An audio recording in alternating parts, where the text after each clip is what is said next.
Hello students, आपका स्वागत है रोजगार विद मित्रेस यूपी टेट का ये प्रैक्टिस सेशन हम लोगों ने आपके लिए लेके आया है, जिसमें हम आपको रोज़ एक सेट प्रैक्टिस कराएंगे। चलिए आज का प्रैक्टिस सेट स्टार्ट करते हैं। और पहले आप इसको खुद से सॉल्व करेंगे प्रैक्टिस सेट में, फिर आप कमेंट बॉक्स में अपना स्कोर कार्ड मेंशन करेंगे। चलिए स्टार्ट करते हैं आज का।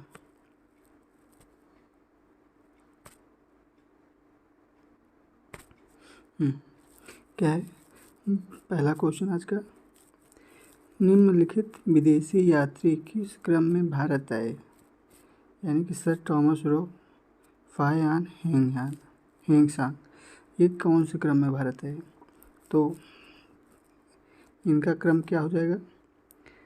यानी कि पहले आए फायान, फिर हेंगसांग, थॉमस रो, यानी कि ऑप्शन सी। ठीक है, नेक्स्ट क्वेश्चन देखते हैं। नेक्स्ट क्वेश्चन, विजयवाड़ा साम्राज्य की स्थापना किसके शासनकाल में हुई?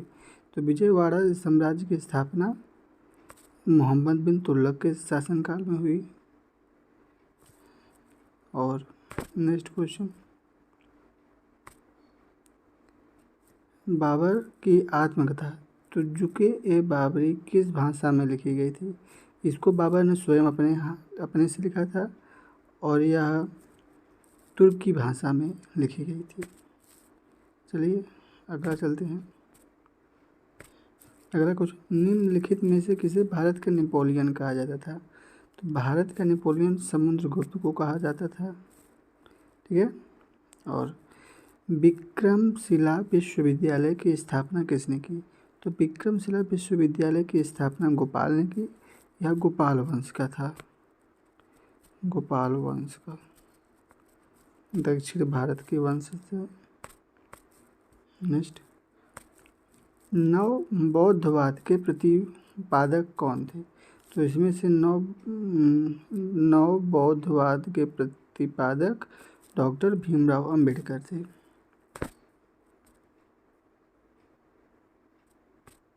अब निम्नलिखित में से भारतीय राष्ट्रीय कांग्रेस के अधिवेशन में बाल गंगाधर तिलक ने अभिव्यक्त किया था कि स्वराज मेरा जन्मसिद्ध अधिकार है, मैं इसे लेकर रहूँगा।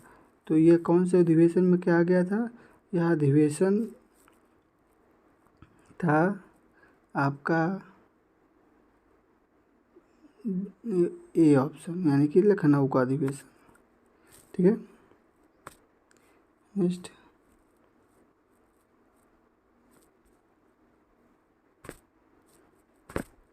नहीं अभी एक क्वेश्चन रहा होता, नहीं हो गया था।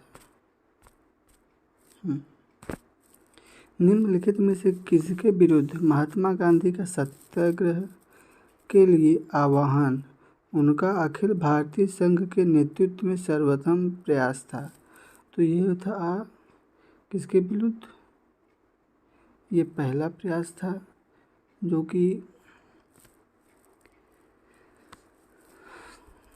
पब्लिक, यानी ये है 1919 में भारत शासन अधिनियम। ये तो नहीं हो सकता क्योंकि वो 1916 में गया, तो ये था पब्लिक सेफ्टी बिल। ठीक है।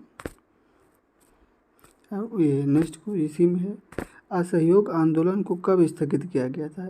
तो असहयोग आंदोलन को 1922 में चौरी चौरा हत्याकांड के बाद स्थगित किया गया था। फिर किस यूरोपीय समुदाय ने भारत के साथ प्रथम व्यापारिक संबंध स्थापित किए थे? तो इसको वो पुर्तगाली होंगे। इस पे पुर्तगालियों ने भारत के साथ अपना व्यावसायिक संबंध चालू किया था। फिर अगला है, कृष्णा नदी पर निम्नलिखित में से कौन सा बांध निर्मित किया जा रहा है? तो कृष्णा नदी पर श्री सैलम बांध निर्मित किया जा रहा है। फिर कृष्णा नदी पर ये वही है, श्री सैलम बांध। निम्नलिखित में से कौन सा एक भारत का राष्ट्रीय जलीय प्राणी है? यानी जो भारत का राष्ट्रीय जलीय प्राणी है तो यह है गंगा की डॉल्फिन। इसे गंगा की डॉल्फिन कहा जाता है। सूची 1 और सूची 2 को मिलान कीजिए। तो ये यहाँ पर ये स्थल हैं और ये कुछ खनिज हैं, इनकी सूची मिलान करनी है। तो देखिए क्या है, अब देखते हैं कि इसमें कौन सी सूची आएगी। ये है नोआम मंडी, नोआम मंडी है ये नोआम मंडी जाना जाता है अभ्रक के लिए, नहीं लोहे की खदान के लोहा है इसके लिए। और फिर उसके बाद बी यानी कि कोडरमा का जाना जाता है कोयले के लिए, ये सामने ही हो जाएगा। कलपक्कम यह जाना जाता है अभ्रक के लिए। फिर कर्णपुरा आणविक शक्ति के लिए जाना जाता है। तो यह कौन सा हो गया, ये ऑप्शन सी हो गया। ओ सॉरी ये गलत है।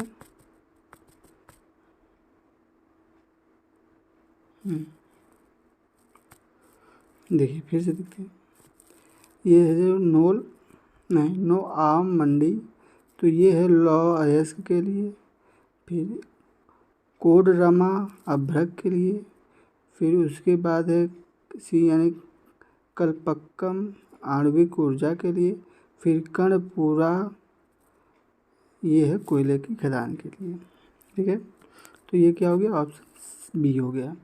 अभी इसके बाद चलते हैं 14 नंबर पे यानी कि 14वां पे।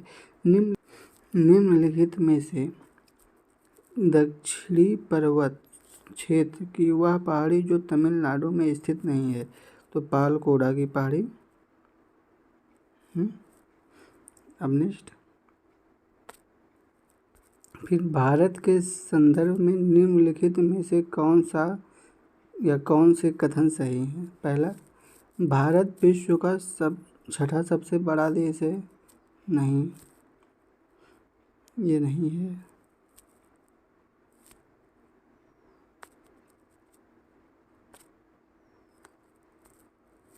नहीं, गलत।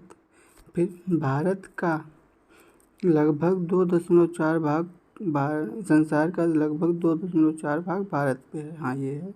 कर्क रेखा भारत के बीचों बीच से होकर गुजरती है। हाँ, ये भी है। तो इसका फिर उसके बाद भारत पूरी तरह से उष्ण कटिबंधीय क्षेत्र पे है। नहीं, भारत उष्ण में भी है और शीतोष्ण में भी है। कर्क रेखा के नीचे उष्ण में है, कर्क रेखा के ऊपर शीतोष्ण में है। तो ये क्या होगा, 15 का सी। यहाँ पर लिखने में दिक्कत हो रही है, तो इसका ऑप्शन सी हो जाएगा, यानी कि जो सी ऑप्शन है ये करेक्ट है। चलिए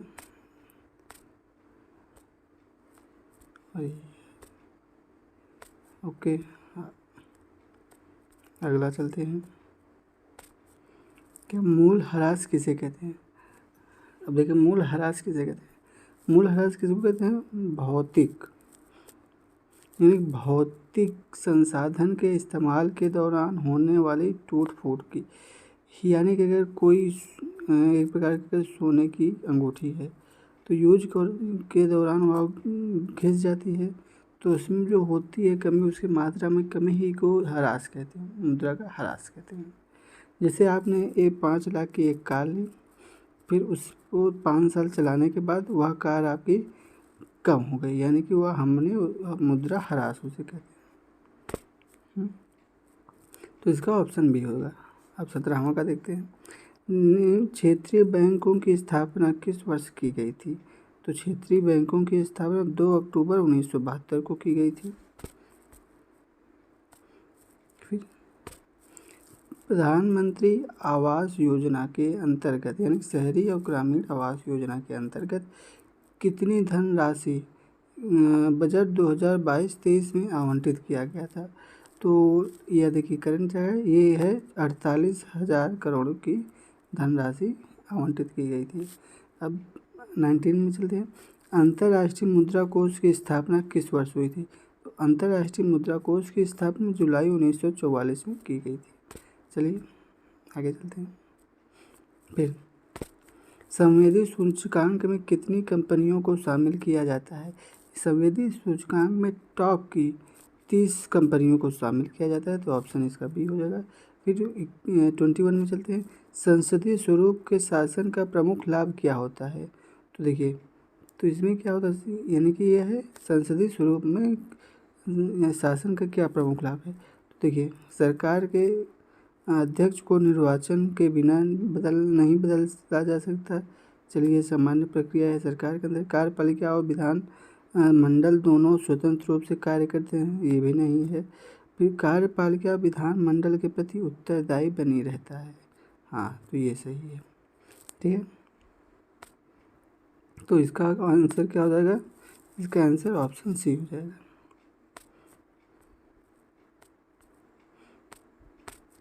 हाँ, अब फिर निम्नलिखित में कौन सा अनुच्छेद, यानी कौन से अनुच्छेदों में उच्चतम न्यायालय एक अभिलेख न्यायालय है? तो यह किस अभिलेख अनुच्छेद में है? तो यह अनुच्छेद 29 में, 129, यानी कि ऑप्शन बी में है। अब 23 में चलते हैं। भारतीय संविधान के 44वें संविधान संशोधन के दौरान मौलिक अधिकार की श्रेणी में निम्नलिखित में से किसको हटाया गया? तो संपत्ति के अधिकार को हटाया गया, ये सबको पता है। चलिए नेक्स्ट पे चलते हैं। निम्नलिखित में से कौन सा संसदीय शासन प्रणाली से अविच्छिन्न तत्व है? तो ये क्या है? अविच्छिन्न माने क्या होता है? जुड़ा हुआ, यानी कि उसका अभिन्न अंग है। तो क्या है? कार्यपालिका और विधान मंडल विधायिका का संयोजन। ऑप्शन सी इसका आंसर होगा, ऑप्शन सी। अब देखिए, संविधान के किस भाग में 3 सोपानों में पंचायत बनाने की परिकल्पना की गई है? तो यह किस में की गई है? R1 में, यानी भाग 9 में। ठीक है, अगला। वाहनों द्वारा तय की गई दूरी मापने का यंत्र निम्नलिखित में से कौन सा है? तो वो क्या है? ऑडियोमीटर। ठीक है, ऑप्शन सी। फिर निम्नलिखित में से कौन सा परमाणु प्रतिरूप प्लम पुडिंग नाम से जाना जाता है? तो यह कौन से जाना जाता है? यह है ऑप्शन ए, थॉमस का परमाणु मॉडल। ठीक है, जंतु जगत का सबसे बड़ा संघ कौन सा है? तो ये क्या है? सी, यानी कि आर्थ्रोपोडा संघ है। फिर हरित लवक में पाया जाता है निम्न में से क्या? तो हरित लवक में पाया जाता है उपरोक्त में सभी, यानी कि राइबोसोम्स, थाइलेकाइड, फिर क्वांटासोम, यानी कि सभी पाए जाते हैं। चलिए नेक्स्ट। निम्नलिखित में से कौन पेशिया में लैक्टिक अम्ल का जमाव होता है? तो यह किस में होता है? तो यह होता है ए में, यानी कि ऐच्छिक पेशियों में। यानी कि जब हम कुछ चीज़ सोचते हैं तो वैसे ही हमारी शरीर व्यवहार करती है। रामायण में कौन सी संधि है? तो रामायण में दीर्घ संधि व व्यंजन संधि है, यानी कि राम धन आयर होता है। ठीक है, आगे चलते हैं। स्लिप शब्द का विलोम क्या है? तो इसका विलोम होता है अनिश्लिप्त, यानी कि जो अन्न आगे लगा दिया जाता है। खिचड़ी शब्द का पर्यायवाची क्या है? तो खिचड़ी शब्द का पर्यायवाची है गवाक्ष। ठीक है, निम्नलिखित में से किस विकल्प में वाक्यांश व उनसे संबंधित शब्द अशुद्ध हैं? ठीक है, देखते हैं। पहला क्या? वह जो क्षमा करने योग्य हो, क्षमाशील। ठीक है, भूख से व्याकुल, तो भूख से व्याकुल का क्या होगा? क्षुधा तुर। कटा फटा हुआ छत विक्षत किस ग्रंथ में अन्य व्यक्तियों द्वारा जोड़ा गया भाग छेपक कहलाता है? तो इसका क्या हो जाएगा? इसका ऑप्शन ए हो जाएगा, यानी क्षमाशील नहीं होता, यानी कि जो क्षमा करने वाला होता है। तो इसका दूसरा कुछ होगा या नहीं होगा। ठीक है, 35 पे चलते हैं। निम्नलिखित में से कौन सा शब्द स्त्रीलिंग है। तो देखिए, तो इसमें से जो क्या है, आय है, आय है ये स्त्रीलिंग है। अब देखिए, अब हमें एक गद्य हमें मिलेगा जिसको पढ़ के अब हमें अगले 5 क्वेश्चंस देने लगेंगे। तो देखिए इसका क्या है, यह सच है कि हर सामाजिक बुराई के उन्मूलन के लिए समाज को ही पहल करनी होती है, मगर यह पहल तभी सार्थक होती है जब शासन भी सकारात्मक कदम उठाता है। शराब हमारे देश में लंबे समय से हेय वस्तु मानी जाती है, लेकिन यह भी दुर्भाग्यपूर्ण है कि इसका सेवन भी उतना ही बढ़ा हुआ है। नैतिकता और अनैतिकता के बीच शराब मुख्य मुद्दा है। अनेक सामाजिक सुधारकों ने नैतिक, धार्मिक एवं सामाजिक मापदंडों के बीच मद्यपान को क्या माना है, पतन की ओर जाने वाला बताया है। महात्मा गांधी ने अपने राष्ट्रीय आंदोलन में शराबबंदी को मुख्य विपदा बताया था, जो निसंदेह देश का ध्यान भी इस बुराई की ओर गया और जनता इसे के खिलाफ एकजुट हुई। आज देश को फिर से गांधी जी के आंदोलन की ज़रूरत है ताकि नशे की अंधी गली में खो रहे समाज की नई राह खुल सके। दूसरी ओर सुप्रसिद्ध लेखक सुखवंत सिंह का कहना है कि मेरा बस चलता तो मैं भारत में एक ऐसे समाज की स्थापना करने की कोशिश करता जिसमें लोग स्वयं समझ पाते कि शराब बहुत अधिक सेवन करना हानिकारक है। किसी अन्य व्यक्ति या संस्था को उन्हें मदिरापान करने से रोकने का अधिकार नहीं होना चाहिए। तो देखिए, अब इसमें क्या है, नैतिकता का विलोम क्या होता है, अनैतिकता। तो यानी कि क्या होता है, अनैतिकता इसका विलोम होता है। ठीक है।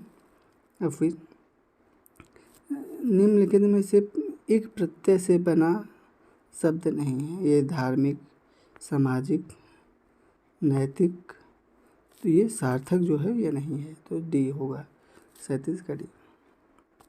तो इसका ऑप्शन ए डी हो जाएगा, सॉरी, और यह अनैतिक। संयम शब्द, हाँ, संयम संधि रूप का विच्छेद कीजिए। तो संयम का संधि विच्छेद क्या होगा, ये होगा सम धन यम। फिर निम्नलिखित में से मापदंड के पर्यायवाची क्या है, मानक, पैमाना, प्रतिमान, यानी कि ऑप्शन बी। चलिए, हाँ, जिसमें कोई संदेह ना हो, वाक्यों के लिए एक शब्द क्या होता है, तो यहाँ पर निसंदेह मिट गया है, तो ये हो गया निसंदेह, ऑप्शन 4। देखिए, एक नए फिर से एक गद्यांश आएगा, तो देखिए,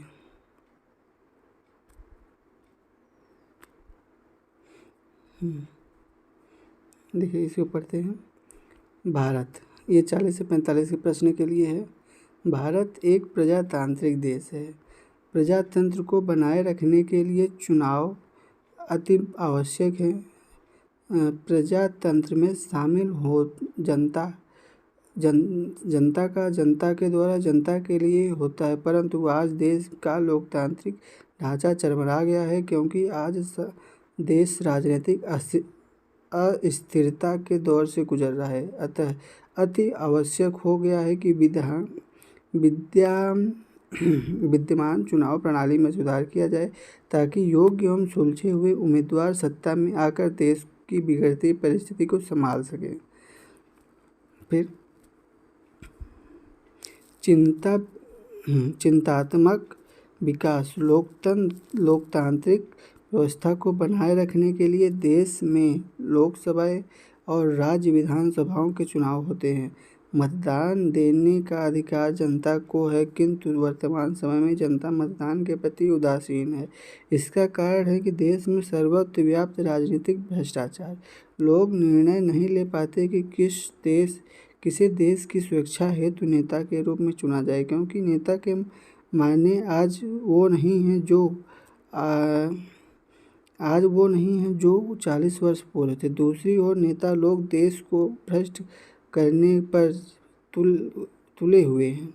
ऐसी परिस्थिति में अति आवश्यक हो गया है कि चुनाव प्रणाली में सुधार किया जाए। चुनाव प्रणाली में सुधार करने के लिए विभिन्न समितियों ने अपना सुझाव दिया, जिन्हें सार्थक रूप से प्रयोग में लाया जाए तो व्यवस्था में सुधार संभव अवश्य है।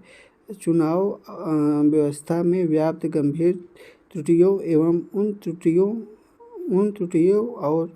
उन त्रुटियों के उपचारों के सुझाव पर दिया जाए, जिन्हें कड़ाई से लागू करने पर चुनाव प्रणाली में सुधार हो सकता है, जिससे कि देश की डगमगाई राजनीतिक व्यवस्था को बचाया जा सके।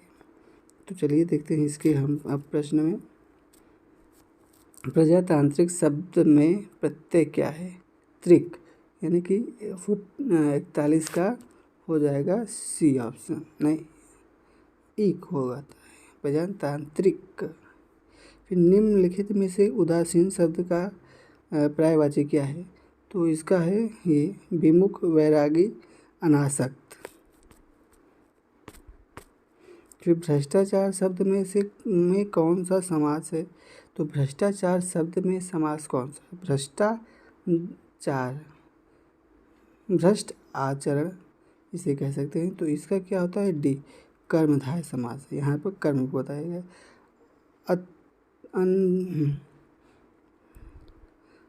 अत्यनावश्यक शब्द का संधि विच्छेद क्या होता है?